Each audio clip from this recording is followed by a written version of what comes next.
Hey guys, well I got another video for you here on this right here, but please stick around to the end of the video. I have a personal message or some personal information that I need to share, and so enjoy the video, stick with me, and I'll see you at the end of the video. All right, thanks.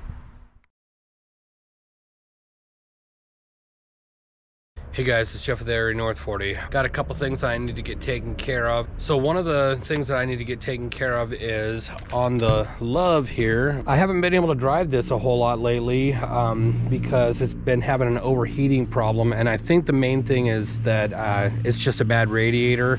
It does look like it's the original factory radiator that's in there, but I went ahead and bought a new one. It's an aluminum one, and so I'm going to get that thing swapped out. However, before I get on to that, I have to address a different issue. This right here,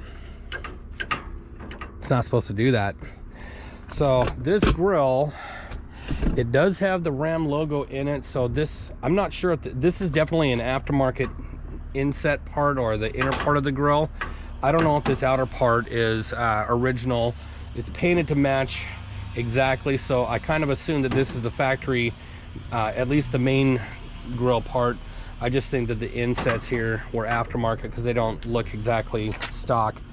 But anyway, I got in there when these were kind of loose a while back and realized that underneath here, I don't know if you can see it, but all kinds of bolts and things are either missing or broken, or whatever it is that they're supposed to screw into are just busted off. Now I could probably just try and find some replacement bolts and you know, figure out some sort of other way of attaching it. But honestly, I think that these things are plastic, you know. I think that the stuff has just gotten kind of brittle, and even if I get the main outer part to sit right, these things here are mostly held up. I don't know if you can see that, but got a bunch of zip ties. I added a few to get it to hold in there better, but whoever put this thing in, or whoever did this inset part here, they probably broke things as they were going, and then they used a lot of zip ties to fix it. So I don't like that. So what I'm going to do is I've already ordered a grill, and my other truck, if you've seen in other videos, it has a chrome grill, and I like the look of that. So I bought another grill for this where the whole thing is chrome. The only thing is, it's not a Dodge factory grill, so it does not have this emblem in there. I'm gonna change the grill out, and then I'm gonna see if I can get that ram's head out of here and get that add that to the other grill that I got, and see if I can make that look good. So anyway, I'm gonna grab a couple of tools and remove this grill and see if I can get the other one on.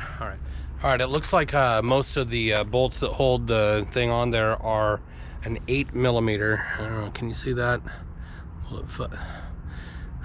That's good focusing there. It's an 8mm.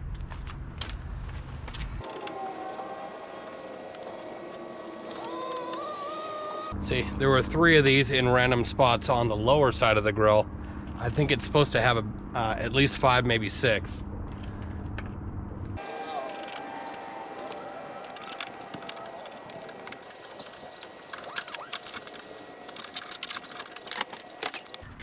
All right, and there we go.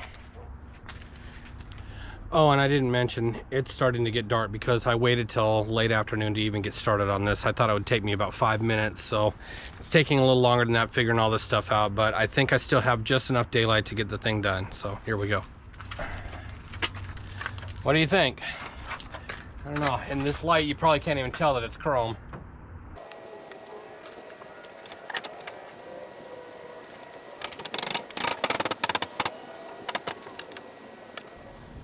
Well, what do you think? I mean, it's still missing the Ram emblem, but I do think I'll be able to get that on there. But I don't know if that flashlight aimed at it is helping or making the picture look worse. But it's getting darker than what it looks like on the camera, actually. Lovely time of year. Anyway, I don't know, I kind of like it. Up next, I'm gonna go ahead and do the radiator on the Chevy LUV and take that for a ride and see if that does the trick for the overheating issue. That will be in the next part of this video, so stick with me. The next day.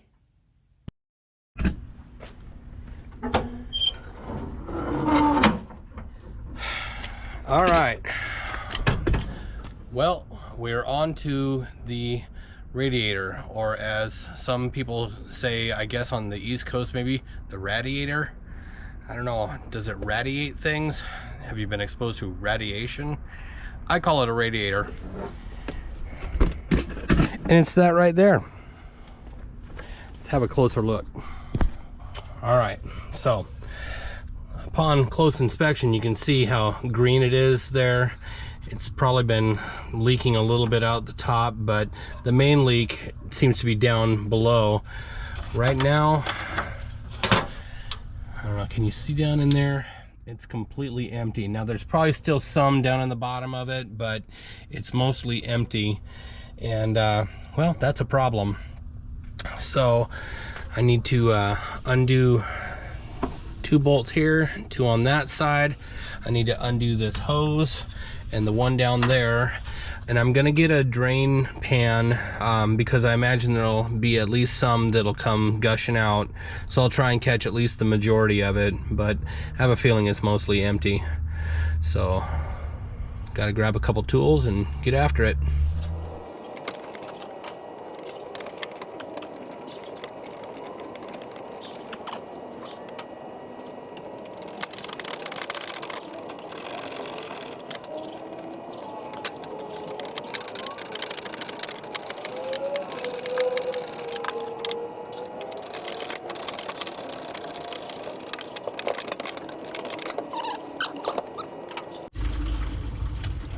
And there we go. So yeah, there is some water in there. Look at that. Can you see it down in there pouring out? All right. It's a good thing that I drained that now. All the different times I had to top the thing up because it was leaking out so bad, I was mostly just putting water in there. And so even though it leaks so much out, you really don't want to have that much water in your engine block. So anyway, I'm going to pull that radiator out and show you the new one, okay?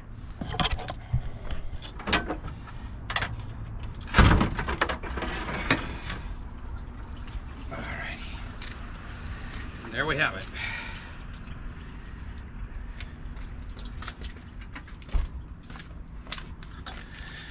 All right, so there it is. I don't know, if you look kind of close, you can see there's a lot of green indicating leaking. It's really too bad. This is the original radiator, I'm sure, and I like to keep things as original as possible when I can. Not to mention that I cannot find a radiator for a Chevy LUV that's a new one. I don't know if anybody makes one. If you know, put it down in the comments. But what I've had to do is buy a radiator that, according to the interwebs, will work in this. But it's actually for, I think, a 65 or 66 Mustang, believe it or not. So let me open that up and I'll show you what it looks like. All right, the front of the 442 makes a better workbench.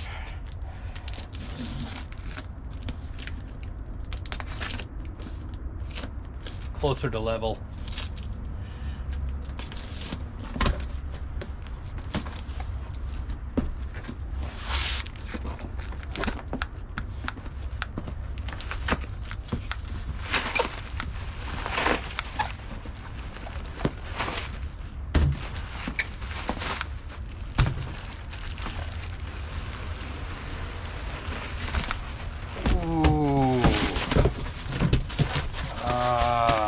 What the heck?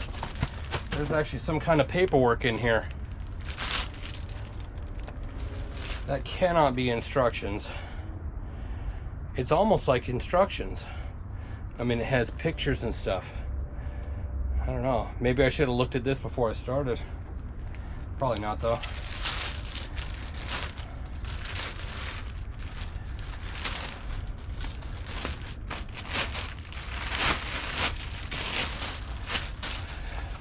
look at that. Nice and shiny. I already see an issue though. Now, according to all those things that told me that this one would fit, it said something about a flange that had to be cut off. What it looks like is this flange right here, it sticks out on this side. It would be better if it stuck out on this side. Now, what I could do if I knew how to TIG weld is cut these welds right here on both sides and just flip this over. That would do the trick on both sides. But I don't know how to TIG weld. Not yet anyway. I don't have a TIG welder to learn. It does look like it's welded nicely though. I mean, well, at least this weld looks pretty good. These ones, they look adequate. So I'm gonna take it over to the truck and I'm gonna just set it in there to see if it will even fit in the right spot and if I can make it work. So let's do that. All right, it does look close, but I think what's gonna happen is these flanges are gonna hit on the sides here.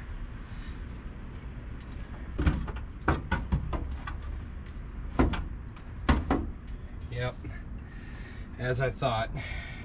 What I'm gonna have to do, let me get you in a little closer. I do not have the ability to TIG weld, but these welds here, there's just 3 on the front and back. I'm gonna talk to a friend of mine that does do TIG welding and see if he'll do me a solid and cut these off and re-TIG them in reverse, because it looks like these ones here will fit between the 2 sides, and if we just take this and reverse it, it should do the trick. And that would be all there would be to it. I think I will call my friend Tom and see if he's willing to help. You know, he's a pretty busy guy, so he might not help, or he might just be like, heck no, dude, I do that all day at work. I don't want to do it for other people. Otherwise, they'll make me do it all the time. I don't know. Who knows? Can't hurt to ask though, right? Anyway, so I'm done for right at the moment. I'll figure out what I'm gonna do, and then we'll be back on it and get this thing installed all the way. All right.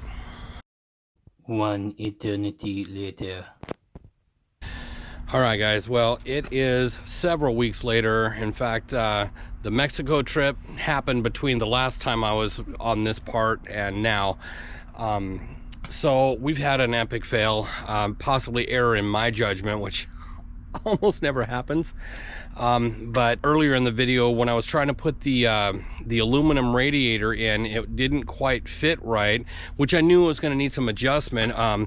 But as I previously said, they don't make a radiator for Chevy LUV anymore.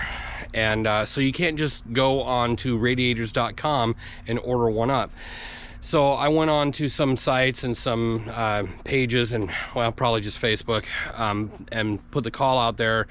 What kind of radiator do I need will fit in this? And so, like I think I already said previously, the answer was for a 60s, like a 65 or 66 Ford Mustang. It also fits a few other of the cars, but anyway, it's the right width. You just have to modify the tab. The thing that I didn't catch immediately is that there is 2 different radiators they use, and I will show you the difference right now. Okay, as I said, I have my friend Tom, who is a welder, and he was actually going to help me do what I thought was going to be the minor modification, and that is for these tabs here on both sides. This needs to be more to this side. So what I was gonna have him do is cut these welds right here on both sides. Am I too close? Cut these welds right here on both sides, front and back, both sides of the radiator, and basically just turn this and flip it around so that the wider tab here was at the front. That would have worked great, but one problem. I don't know if you can tell just exactly how tall it is, but let me show you a comparison of the old radiator. Can you see that? It doesn't look like a lot, does it? But just that little bit makes all the difference in the world, the height. So the top of that versus that cap there, that's probably, it's probably about an inch and a half difference, and that makes all of the difference. What I could have done, and Tom could have done this because he's that good of a welder, we could have literally cut this off right here, just cut it all the way down, cut it down in there, and lowered this entire thing. Well, I'm getting off camera here. Cut this entire thing off along here and drop down in there, lowered the inlet and the top of the cap, and just drop it down about that much. That probably would have done the trick.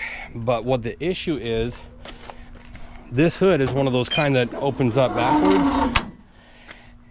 When I put that one into that space, that cross member down there held the radiator up just a little bit too high, and so when I tried to lower the hood down onto it, it hit it.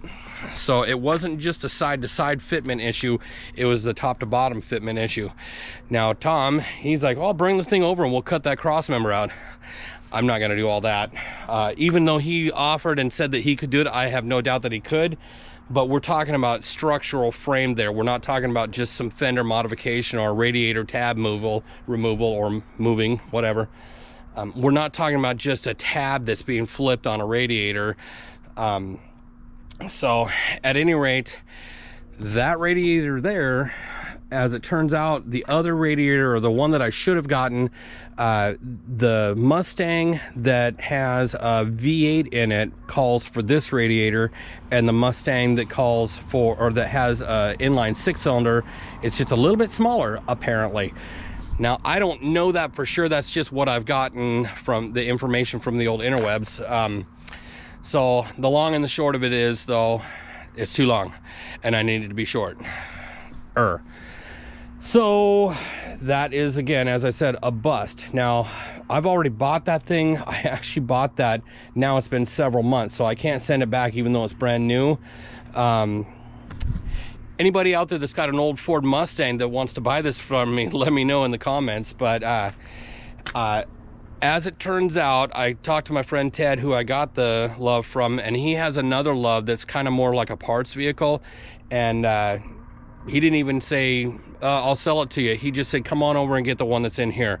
So the one I just showed you was actually not the one that was in this. I already went over to his house and got this one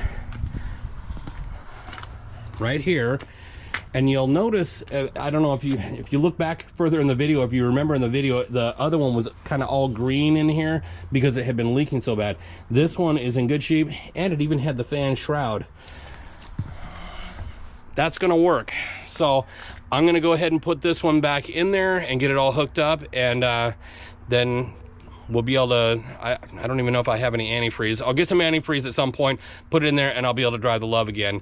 But there's one more cool thing that I wanted to let you know about, and this will be an upcoming thing, but I just wanted to show you a sneak peek. In addition to the radiator that Ted gave me, look at what we have here. He said I could have the rear bumper. And you might be thinking, well, look, it's all dented and rabbit. You know what? This thing is actually pretty solid. Yes, it's got a little bit of usage, but that's okay. The whole thing, it's going to work. But we're actually going to take this thing and we're going to clean it up, and we're going to paint it to match those wheels there. So it all ties in, the color, the wheels, the things, the stuff. And I'll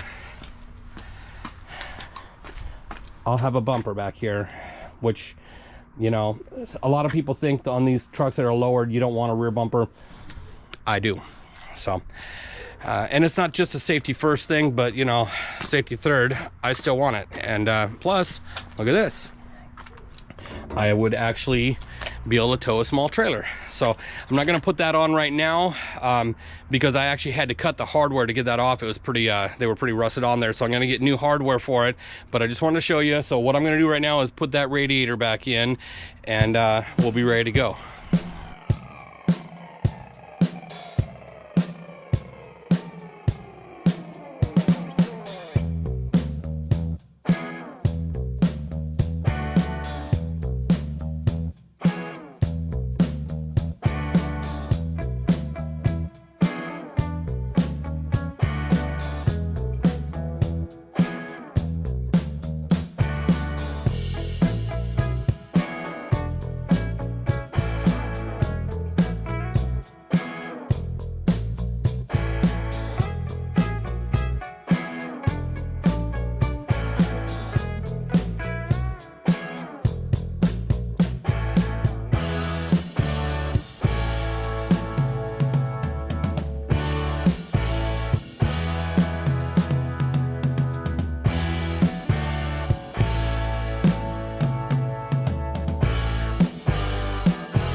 might have to get my heat gun and warm this thing up because it's kind of gotten a little bit hard.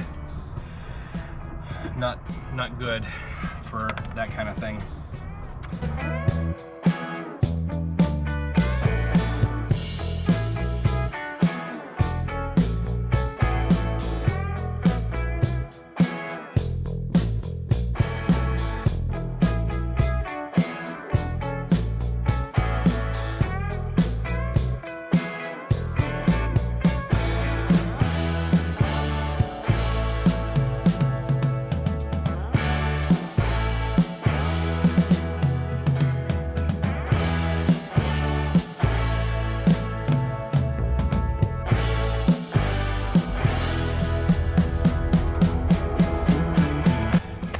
And there we have it. So, one slightly used but functional radiator installed. I gotta get the heat gun to warm that up and get that hose on for the overflow bottle. And I think I probably should still tighten the lower hose clamp for the lower hose. But it's there. So, not the funnest or sexiest video of all time, but it is a cool little truck. I am going to be doing other videos on it. Like I said, I'll be painting up that bumper. Might even find a vintage bumper sticker to go on it. So in the meantime, I'll wrap this thing up, and I hope you enjoyed the video. It was a little different than some of my content, but I know that oddly enough, most of my content, the videos that do the best are the bicycle videos, so don't worry, there'll be more of those coming. And I've got some really cool bikes that I'm going to be building up as the weather gets warmer, but I'm also going to be selling a bunch of bikes, so I got to get some bikes ready for that. So anyway, stay tuned for that. Like the video, leave me a comment, anything you think I did right, wrong, or just say hi. You know, it helps when you comment, it helps the algorithm and all that, just like hitting the like button. So please do that as well, and if you're not already subscribed, please do that. And we'll see you on the next one. Stay tuned.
Alright guys, well, hopefully you enjoyed the video, but right now I have to talk about something a little bit more serious and not good, kind of sad actually.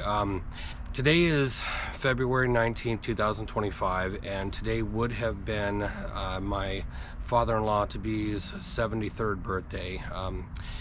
Daniel McNeil, Dan, he tragically and unexpectedly passed away this past Monday.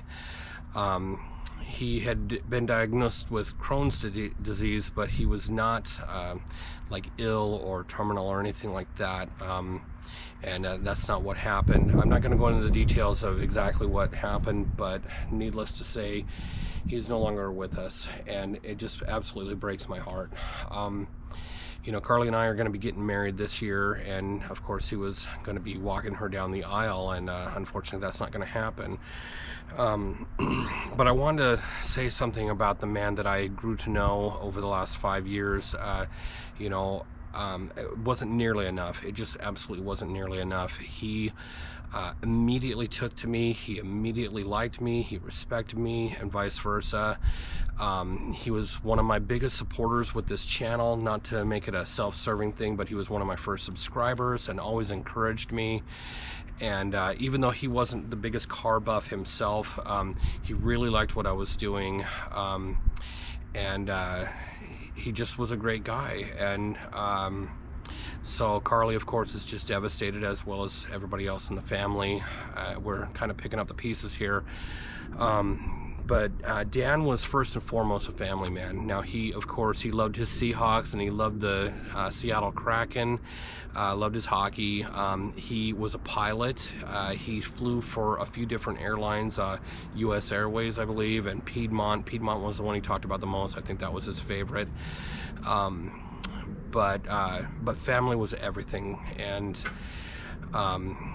we all loved him, and we're all gonna miss him.